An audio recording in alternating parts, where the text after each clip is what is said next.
বিসমিল্লাহির রহমানির রহিম। আসসালামু আলাইকুম, welcome back to my channel মায়ের রান্নাঘর 696। আপুরা ভাইয়ারা কেমন আছেন? চলে আসলাম আজকে খুবই মজাদার একটা রান্নার রেসিপি নিয়ে।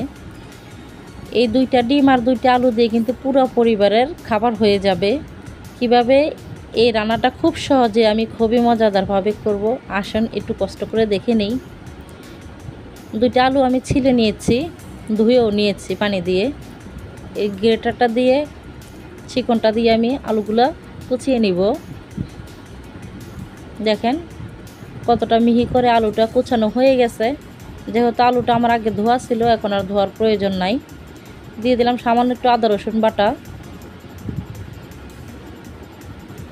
দিয়ে দিলাম এখানে সামান্য একটু হলুদের গুঁড়া, সামান্য একটু মরিচের গুঁড়া, আর দিয়ে দেব স্বাদ মতো লবণ। দিয়ে এই আলুটাকে খুব ভালো করে কষলে দিব যাতে নরম হয়ে যায়।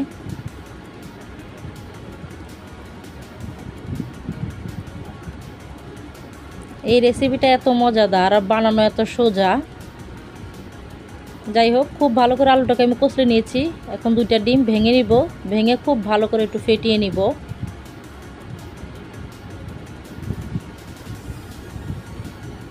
ডিমটা খুব ভালো করে ফেটিয়ে নিয়ে আলুটার মাঝে দিয়ে দিলাম একটা পেঁয়াজ কুচি আর একটা কাঁচামরিচ কুচি।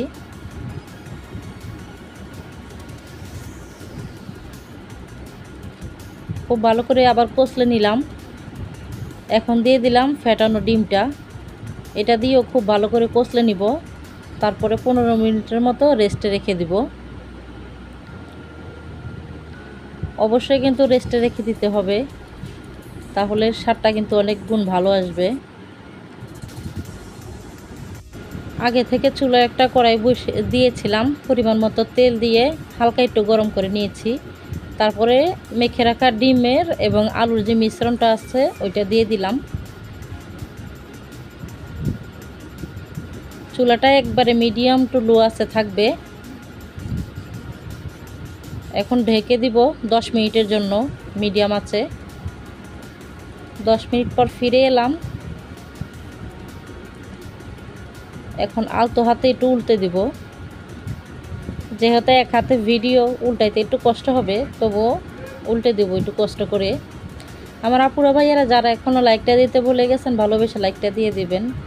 নতুন আপু যদি কেউ আমার চ্যানেলে এসে থাকেন, ভালো লাগলে সাবস্ক্রাইব করে আমার পাশে থেকে যাবেন নতুন নতুন রান্নার ভিডিও পাওয়ার জন্য। আর পুরান আপু যারা প্রতিনিয়ত আমাকে সাপোর্ট করতেছেন, আমাকে ভালোবাসতেছেন, আপনাদের সবার জন্য অসংখ্য দোয়া ভালোবাসা মন থেকে। ডিমটা আমি উল্টে দিয়ে আবারও 10 মিনিটের জন্য ঢেকে রাখছিলাম। দেখেন একটা পাট কত সুন্দর হয়েছে মাশাল্লাহ। 10 মিনিট পর ফিরে আসছি। এখন আর উল্টালাম না। এখন আমি যেভাবে চয়েস করতেছি ওইভাবে কাটবো, আপনারা যেভাবে চয়েস করবেন ওইভাবে কেটে নেবেন। এই যে আমি একটু কেটে নিচ্ছি মাঝখান দিয়ে খুন্তির সাহায্যে। আমি 6 পিস করে নিচ্ছি। এখন দুনো পাশ আবারও উল্টে পাল্টে একটু কড়া করে ভাজি করে নিব। টেনশনের কিছু নাই, আলু কিন্তু বহুত আগে সিদ্ধ হয়ে গেছে। আর ডিমের যে এত সুন্দর একটা গ্রান বের হয়েছে কি বলবো। ডিমটা এখন নামিয়ে নিব। খুব ভালো করে কিন্তু আমি দুনো পাট ভাজি করে নিয়েছি, দেখে বুঝতে পারতেছেন। আর এখানে বেশ কিছুটা পেঁয়াজ কুচি আর টমেটো কুচি নিয়েছি, একবারে পাতলা পাতলা করে 2টাই কেটেছি। এখানে কিছুটা তেল দিয়ে পেঁয়াজ আর টমেটোগুলো দিয়ে দিলাম, একবারে নরম করে ভাজবো। দেখে বুঝতে পারতেছেন ঠিক কতটা নরম করে ভাজা হয়েছে পেঁয়াজ আর টমেটোটা। এভাবে যদি করেন, বিশ্বাস করেন ভাতের সাথে আপনার আর কিছুই লাগবে না। আর একবার এভাবে খেলে আপনি কিন্তু এই রান্নার ফ্যান হয়ে যাবেন। এতটা মজাদার ছিল এই রেসিপিটা মাশাল্লাহ। দিয়ে দিলাম স্বাদ মতো লবণ,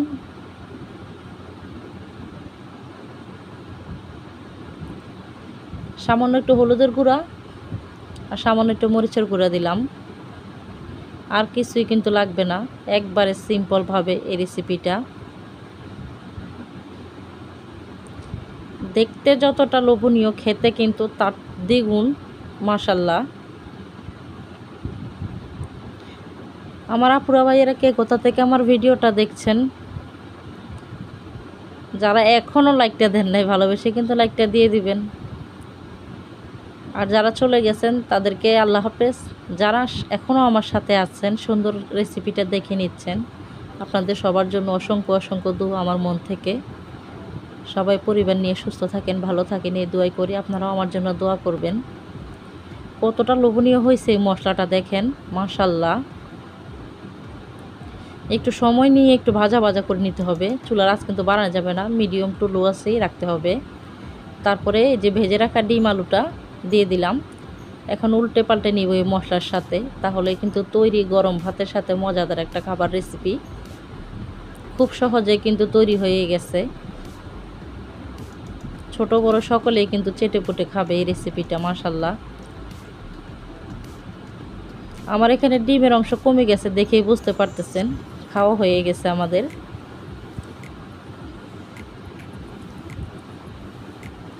সবাই ভালো থাকবেন, সুস্থ থাকবেন। অবশ্যই রেসিপিটা বাসায় তৈরি করে খাবেন, কেমন হয় অবশ্যই আমাকে কমেন্ট করে জানাবেন। আর যারা খেয়েছেন তারা তো জানেন যে কতটা মজাদার এই রেসিপিটা।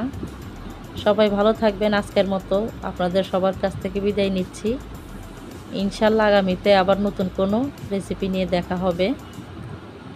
আসসালামু আলাইকুম, আল্লাহ হাফেজ।